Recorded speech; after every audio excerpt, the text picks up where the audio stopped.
Morning, everyone. Happy Father's Day.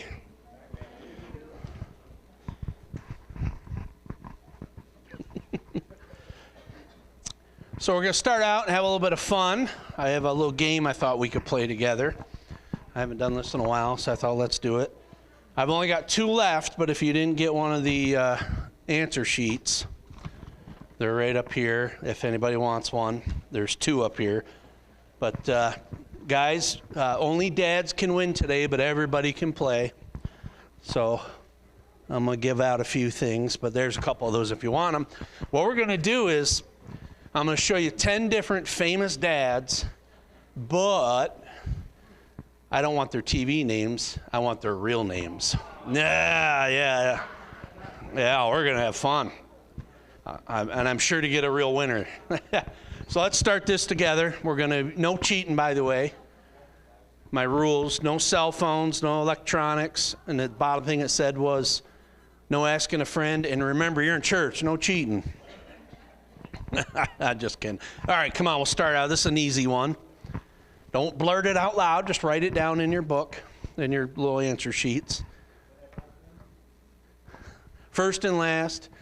Darren, if you need a half point, I'll give it to you. If you get one or the other. All right, who we got there? I worked on these hints, too.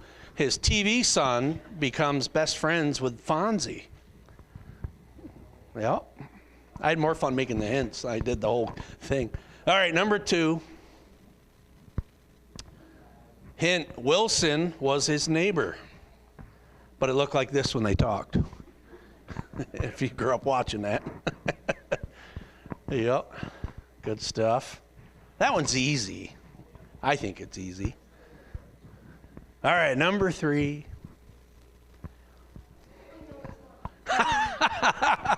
That's great. I know this. I know him.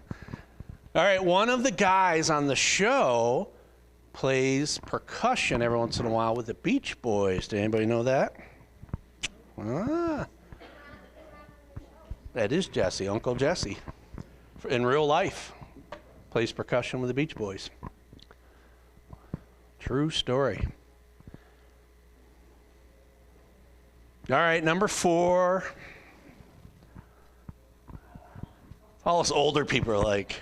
Now, there's different versions of this guy. Sometimes he has his perm, if you remember. The perm years. Who is that guy's real name? That's a stretch. His butcher on the show was Sam, remember? Do you remember Sam? And Alice started dating Sam? I think I've seen every episode of the Brady Bunch growing up. I love that show. Joe Namath was on one time as a guest on the Brady Bunch. Yep, they're in the backyard playing football, playing catch. I think that's when he threw the ball and hit Marcia in the nose. Yeah, that's that episode. We're old. All right, number 5. Ooh, there's your hint. Now this is the story. I stopped there. Who can finish it? I know there's a few of you. Yep, there it is. Got a few who can finish it. I think that one's hard all the way around. It's like, what was his TV name first? But what was his real name? Yeah, that's a tough one. There's a few more. Number 6.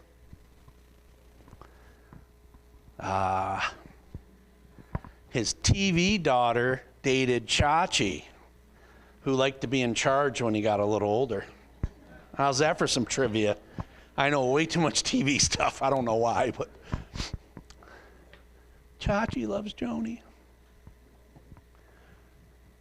I loved Happy Days. I used to watch that too all the time. There it is. They did change the theme song from when they first started. Like 2 years later, they changed it. The Sunday, Monday, but it used to be the clock thing, 1 o'clock.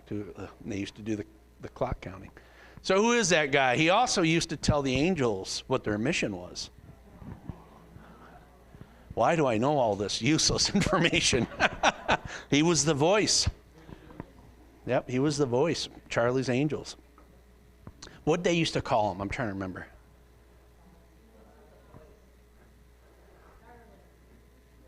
Oh, duh, Charlie's Angels. It was Charlie. Faye's like, you idiot. It's Charlie's number 7. That was great. Yeah, I know you were.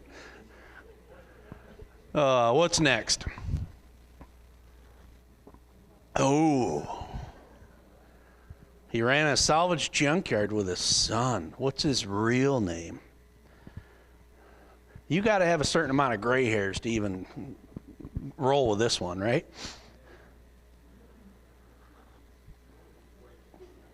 Oh, that's a tough one. Always the heart attack. He's always having a heart attack. Yeah. See? You guys remember. All right. A hint. His first name is a color. His last name is an animal. All right, number 8. Got to have Pa Ingalls. He would later ride on a highway to heaven. But what was his real name? Who said Little Joe? Bonanza, yes. I'm there, man. I was raised on TV, like most of us from that era. All right, number 9. Oh, Tyler, that's for you, buddy. You and me right there. That's our favorite dad on TV. This one's incredibly hard to get his real name. I honestly did not know it. I had to look it up. But do the names Eric and Donna ring a bell? That's that 70s show. Yeah. But his real name, I'd be shocked if somebody gets it. All right, number 10.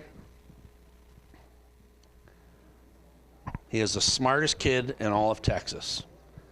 Young Sheldon. Now, can I just tell you, I watched the last episode of that. I was ticked off. I started to cry a little. I had to get up and walk out. I was mad. I'm like, you can't end the show this way. That was really irritating. He finally gets his big break. He's going to coach college ball. And he has a heart attack and dies. There, I ruined it for you. That's awful. He dies. Yeah, I was so mad. I literally had to get up and walk away. I was like, I love that show. But yeah, that's a tough one. That's a tough one. All right, so let's go through the answers.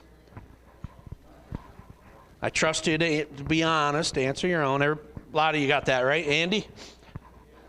Mayberry. All right, number 2, Tim Allen. Tim the Tool Time Allen. All right, number 3, Bob Saget. 4, Robert Reed. Now, I'm just curious, did anybody get it?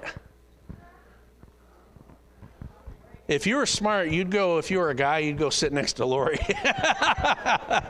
and get yourself. You knew that, Lori, huh? Robert Reed. Yeah.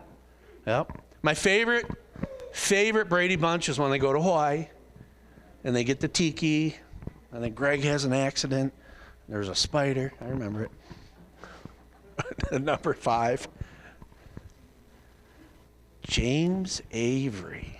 Anybody get that one? Brandon. Awesome. Oh, good deal. Yeah, James Avery. That was a tough one. Number 6, Tom Bosley. Yeah, I heard you say it. Yeah. Yep. That's a good one. Richard. When he was mad, he'd call him Richard. Red Fox. 2 D's, 2 X's. Yep, Red Fox. He always had the heart attack on the show whenever his son was going to quit and do something else. All right, number 8, Michael Landon. I watched some of the Little House on the Prairie, too. Number 9, Kurtwood Smith. You didn't know that either, did you, Tyler? I had no idea what his real name was.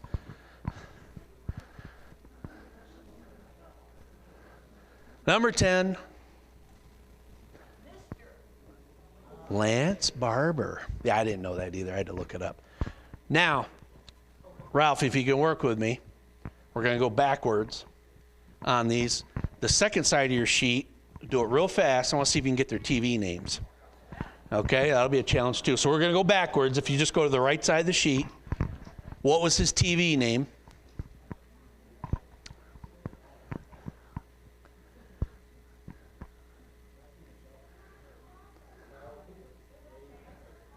There you go. I heard it. All right, number 9. Anybody know? Tyler knows. I know Tyler knows. A few of you know? Yeah, we can yell them out loud if you want to, but give people a chance to answer it first. It is Red Foreman, and we will not do his famous quote that he says every episode, which does make me laugh. All right, number 8. You should know this. Yeah, let's go with Little House. Pa, right? Was there a name beyond Pa? It was Charles. It was probably when she was mad at him, she would call him Charles. It was Charles. Wow. I didn't remember that. All right, number 7. I do remember Lauren Green. Sanford, yes. I don't know the first name. Red Sanford, was it? Yep. 6.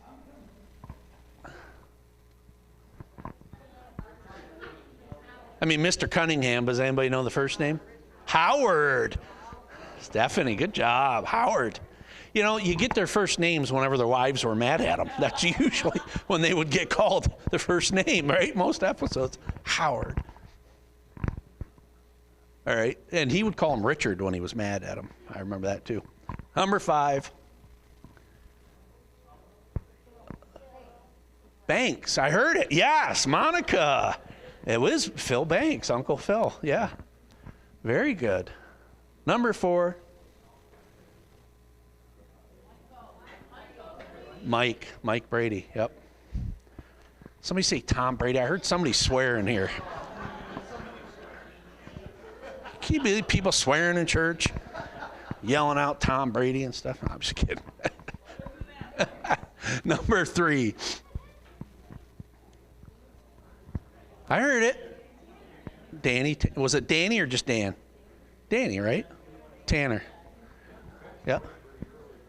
He did, and it was a crazy accident. He slipped, and they did an autopsy on him, because I read about it, and he had nothing in his system. He literally just slipped and hit his head and died. It's terrible. It was like in a hotel room or something. It's awful. Number 2. Yeah, Tim Taylor. That's really easy. And number 1. What is it? Andy Taylor. Very good, you guys. Not bad. All right. I got a few books here to give out. Who got all 10 right? 9, 8, 7.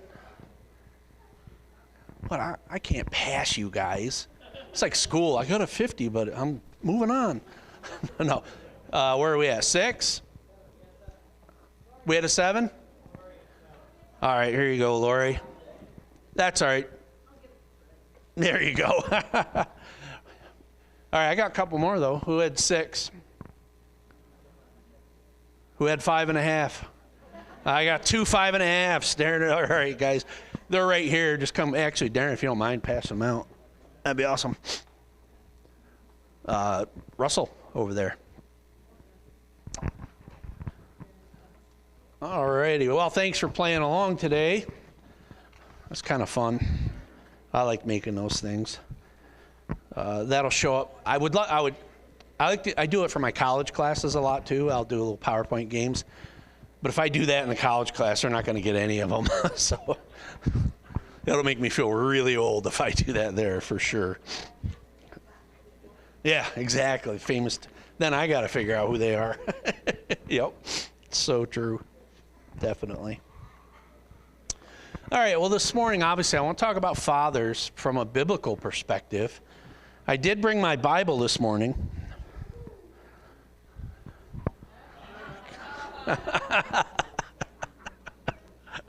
$365 clean joke book. Chapter 1. No, I'm just kidding. I'm not going to do that to you guys. Can you imagine if I just told dad jokes the whole service? You get them all year, so today I'm not going to tell any. So there you go. One a day, that's all you get. So a few things the Bible makes very clear about being a father, and that's what I'm going to work through this morning. What it means, what the Bible tells us we should do, and what it should look like. And so let's work through these together. The first thing, simple, a father should lead. A father should lead. The Bible talks about the father of the home being the spiritual head of the house. Now that's not don't get all Old Testament and old school on me and start swinging at me with your King James Bible. Relax. That's not what it's talking about. It's always a partnership. All right? But it works together. It has to work together. And often I think about that, and it's a reciprocal thing, right? If you want to work with your spouse, there's times you got to give, and there's times they got to give, and you got to work together. But there is a responsibility to take a look at your family and make sure the whole family is going in the right direction. There's nothing wrong with that. At the end of the day, that's something that rests on your shoulders as a father. Ephesians 6:4. Fathers, do not exasperate your children. Instead, bring them up in the training and instruction of the Lord. And so, it is up to the dad to lead and to make sure, you're introducing your kids to God. One of these years, I'm probably going to do it. I want to put a billboard up, that electronic billboard over there by Noise. And if I were going to put one up there, I think I would have it say, isn't it about time you introduced me to the kids? God. I've had that visual for years. But then I didn't know if people get mad at me because I'm making people feel guilty or something. But I was thinking about that because I do think that's a responsibility, is to introduce your kids to God and let them figure it out. Proverbs 27. The righteous man walks in his integrity. His children are blessed after him. James 1:8. Their loyalty is divided between God and the world, and they are unstable in everything they do. Matthew 6:24. No one can serve two masters, for either will hate the one and love the other, or he will be devoted to the one and despise the other. You cannot serve God and mammon. Mammon was a term for money, possessions, fame, status, more than the Lord. And what this is talking about is this whole idea of kind of having one foot in the world and one foot in faith. And there's a challenge to that. A challenge is this, simply put. Do not separate your life in sacred and secular. That's my challenge to you. Don't make it like church Sunday, that's kind of my sacred life and what I do there. And then what I do outside church is whatever, this and that. I would say you are who you are wherever you are. And that should be true no matter where you are. So I don't believe in separating that stuff. I think you got to fight for it no matter where you are, no matter what you're doing. And it's not a guilt trip. It's not about that, because we're all going to fail. We're all going to mess it up. We're all going to make mistakes. This isn't about that. It's about the righteous man keeps moving, gets back up and keeps going, and doesn't give up on it. I think that's the bigger message there. Number 2, a father teaches. A father teaches. I love to watch that. I was that kid that asked why all the time, and I never liked because I said so. I saw that as weakness as a little kid, like, so you really don't know why. It's like, but I always did better when things were explained to me. Some things when kids are real little, they can't understand everything, for sure. But as they get older, and the more they can understand, I think it's very important to explain to them why this or why that.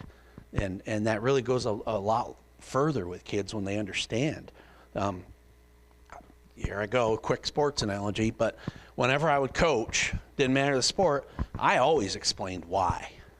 I thought it was very important to know why, because sometimes as a coach you can get into just kind of barking, like, you need to do this, and just, I don't care what you do this. And I found that young athletes responded better, almost all of them would respond better when I take them aside and say, here's why we're trying to do that.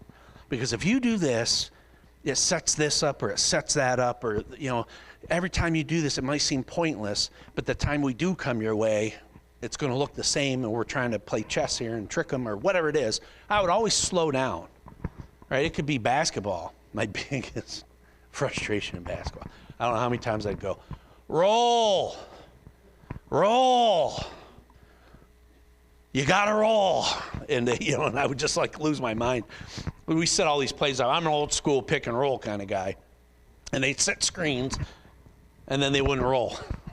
They would just stay there, and I would just be like losing my stuff on the bench. And I would, instead of getting too mad, I'd explain it to them. I'd slow them right down, show them. If you don't roll, we no longer have a 2-on-1. That's why we're forcing that guy to make a choice, blah, blah, blah, blah, blah. Right? So I would explain things that I always found that the kids did a lot better. They would at least try to do what I was asking after I explained. Last night we were hanging out took Nick out for his birthday, Nick and Taylor, and we're hanging out with Levi, and we're out in the front yard. And his thing now is bat and ball, and that's all he wants to do.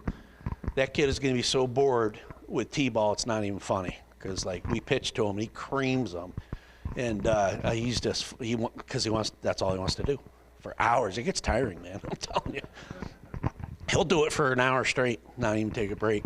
Bat, ball. Well, he got mad over something. I don't even remember what it was, and he whipped the ball at me. He's got an arm already, and it hurt, man. It whacked me in the arm. He was mad. And I watched his dad do something that was pretty cool. His dad grabbed him, and he's throwing fits, right? And the next goes the bat, and I'm like, that'll probably never change. But then Dad grabs him. He says, come here, look at me, gets his attention, and he made him kind of break his whatever he was in, but he explained it to him. He said, that hurt, Grandpa. You don't like to hurt, right? And he just slowed down and explained it to him, real simple. And then he asked him to come over and say sorry to me. And Levi tried to leave without saying sorry, and Dad grabbed him again. He said, no, it's not okay to do that, and explained it to him again. And then Levi came over and did a sign language for sorry and gave me a hug. But it was interesting because I was really proud of Nick when he did that, because I thought, there it is. That's going to go so much further when you slow down and explain it versus just screaming and yelling or whatever else. That's going to register, and he'll learn. And he has to be corrected. It's, the worst thing you want to do is raise a kid that never heard the word no before. That's really tough. Proverbs 4 says this, hear, my children, the instruction of a father, and give attention to know understanding, for I give you good doctrine. Do not forsake my law. Proverbs 22:6, my favorite verse for kids. Train up a child in the way he should go, and when he is old, he will not depart from it. I love this. You already know what I feel about this, that don't do the vicarious dad thing. It's not train up a child in the way that you want them to go. It's train up a child in the way that they should go. So you support them in their journey and what they're going after. That's so important. Number 3, a father provides for his family. Matthew 7:9. Or what man is there among you, if his son asks for bread, would give him a stone? Or if he asks for a fish, would give him a serpent? If you then, being evil, know how to give good gifts to your children, how much more will your Father who is in heaven give you good things to those who ask him? And then we get to Timothy, and this is quite a charge. Anyone who does not provide for their relatives, and especially for their own household, has denied the faith and is worse than an unbeliever. Those are some strong words. That's not Old Testament, so just letting you know. That's New Testament. There's a responsibility to take care of your family. And that's quite a charge Timothy put out there. Basically said, if you're not taking care of your family, you're not doing this whole faith thing right. You're not doing it right. And so that's a good charge. That's a fair charge. Right? We have a responsibility to provide. For sure. And of course, there are people who are legitimately disabled and have different things that are affecting them that they can't work, well, that's fine. Everybody understands that. That's not a problem, for sure. But I've said it for years. God is not about to bankroll your laziness, and you shouldn't expect so. I feel strongly about that. My mom, raised us with a pretty strong work ethic. No question about it. When we were young, we were poor, really poor. Like, I know what government cheese tastes like. It's pretty good, actually. I kind of like it. Make good toasted cheese sandwich, that stuff. But we were poor. It was, my dad left when I was like 3, gone. My mom worked, and my older sister pretty much was the one that watched us. God bless her. But we were poor. There were no cookies and snacks during the week. We only got that stuff when my grandparents stopped by. And that was a huge, think about that. That was a massive treat to have a package of cookies. Like, that was like Christmas to us. Like, it was a big, big deal. Now it's like you think about it, you buy cookies anytime you want to. That's the problem. But seriously, it was poor. And so if you wanted something, a lot of you know what I'm going to say, you had to work, right? So I always didn't have a problem with that. I was mowing lawns as a kid. That was my mom's lawnmower and her gas. I never thought about that when you're little. But I'm dragging that thing up the street like a salesman. I'm knocking on doors. Your grass looks a little long. You want me to mow it? I was happy to get $5 a lawn back then. Jeepers. Nowadays, that doesn't even cover the gas, does it? But I'd up and down them streets, and I would do whatever to work, and I never minded working because I wanted money. It was that simple. And so that was always just kind of in me. Like, you got to work. You got to do that stuff. You don't sit back and expect somebody else to do it for you. So I'm pretty rough on that stuff, I'll admit, for sure. And it never bothered me to have more than one job. I've always worked more than one job. It'd probably feel weird to me to not work more than one job. I did it for years because I had to. I do it now because it's a blessing and I like to. But I never did it begrudgingly. It never bothered me. It was just kind of with the territory. And so, you get two different, I'll say this, you get two kind of different narratives with the younger generation. And I got to tell you, it's a problem to generalize on the younger generation. I don't think it's quite fair what people do sometimes. The younger generation coming up, I see them in college, I see them different places. They got a lot to offer. And I know it's fun. People go on social medias and they pick on them how weak they are and how snowflake-ish they are and how, they can't handle anything. And there's some of that, for sure. But guess what, guys? We had kooks in our day, too. Yeah, exactly. We seem to forget that, but it's like we had some pretty weirdos back in the day, too. I don't believe in generalizing on anybody. I think that's half the problem with racism and all kinds of other things. You're just sweeping generalizations. That's not fair. That's not right to do. I actually am very, very strongly against that. It's about individuals. Always is, and it always will be for me, about individuals. Okay, and so not every young person is a lazy snowflake that can't handle stuff. That's just not true. There are some brilliant kids coming up through, and there's some kids that work hard, working farms and doing, mechanic work, and I think that's a great thing. Trade school, fantastic thing to go into. But I just chastising you a little bit. Be careful what you say when you're. It's one thing to joke about it, and we joke about it, but I'm also a firm believer that words are way more powerful than anything else. And if you're a young person and you're told all the time, you're just a worthless snowflake, and thank God we don't go to war, because if you're the ones that go to war, we're in trouble with all this stuff. It's just not true, and that's not fair. And be careful of your words. What are you saying to people? Pick them up. Help them to rise to the challenge. Be there for them. Challenge them. I was challenged as a kid. I didn't want to work either. I'd much rather go play. But I was taught, no, you got to do this. Work first, then play. Those kinds of things. Don't forget that. Because when I look at this generation coming up, I actually excited for them. These kids are smart. They have access to more technology and information than we ever had. And what they're going to be able to do with that, I think, is incredible. And I'm excited for what we're going to see in this generations coming up through. Some of them, yeah, there's some challenges. COVID was not great. It affected a lot of things.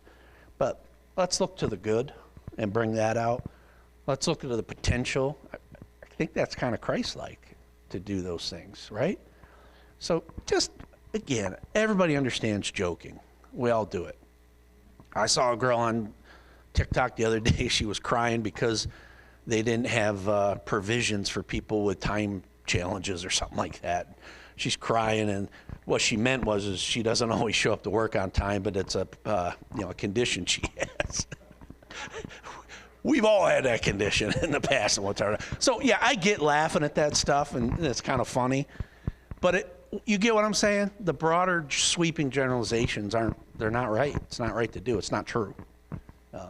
These kids are smart, and they're quite capable, and we need to get behind them and lift them up. So I'll stop. Oh, look at that. Number 4, a father corrects. Proverbs 3, young man, do not resent it when God chastens and corrects you, for his punishment is proof of his love. Just as a father punishes a son, he delights in to make him better, so the Lord corrects you. And it's true. It's very true. Hebrews says this, for a moment, all discipline seems painful rather than pleasant, but later it yields the peaceful fruit of righteousness to those who have been trained by it. All right. Real quick, another sports coaching thing. Sorry, it's just, there's so you want life lessons? That's one thing sports provides, man, because so much of it applies to life. It's a microcosm of life. But we used to tell kids sometimes, like, why is coach always harping on me? And I would tell them, because he cares. I'd be worried the day he stops talking to you. And I would tell kids that. I'd be worried if he never says anything to you. I'd just let that sit with him. The day he stops, and you guys know what that means when you hear me say it. Yeah. Father protects. Proverbs 14:26. In the fear of the Lord, there is strong confidence, and his children will have a place of refuge. And that's so true. I think most of us dads have that instinct of protection and don't mess with my family, right? People mess with your family, it kind of brings out this whole other creature inside of you that lays dormant most of the time, but there is something about that, right? Yeah, that's a story I can't fully disclose, but there was this company that took advantage of Taylor and Michaela Anderson. They had an apartment together, and this company came in and they just absolute crook and took advantage of them. And oh man, did that stoke some coals in me. I was fired up, man. And it's really good the owner of the company didn't show up like he was gonna, because I'd have a jail ministry. Like, I was that hot. Like, this poor guy gets out of the car, I walked right up to him, and I'm like, is your name so-and-so? I was like that in his face. When there's the owner's name, and the guy goes, no, he didn't come. I said, I know why he didn't come, because he knew this was coming, and I was like, real Christ-like that day, I'll tell you. The fruit of the Spirit was just rolling off me. Yeah, it was a challenging day, but this person was taking advantage and extorting my daughter and my goddaughter, and I wasn't having it, man. I was not going to put up with it. And I forget sometimes. You got to let God do his stuff too, but it's that instinct. We have that. We protect our family. 6, a father loves. Psalm 103. He is like a father to us, tender and sympathetic to those who reverence him. Romans 8, probably one of my favorite passages. I say that about it. Does anybody else do that? You have like 10, 12 different favorite passages. This is a good one, though. No, in all these things we're more than conquerors through him who loved us. For I'm sure that neither death nor life, nor angels nor rulers, nor things present nor things to come, nor powers, nor height, nor depth, nor anything else in all creation will be able to separate us from the love of God in Christ Jesus our Lord. Man, that's powerful. If you really just let the truth of that sink in, that's pretty cool stuff.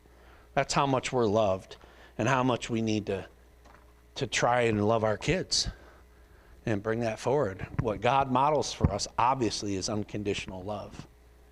And that's really what we should be modeling for our kids, is unconditional. I love my kids no matter what. Sometimes I'm extremely proud of them, sometimes a little disappointed. That's real life. And I think that same relationship works with God to us. I think sometimes he's extremely proud of us. I think sometimes he's shaking his head, and that's a true thing. The final thing is that I think it's up to a father to leave a legacy. Proverbs 17:6, children's children are the crown of old men, and the glory of children is their father. And so what are you leaving behind? It's a fair question. It's a fair challenge.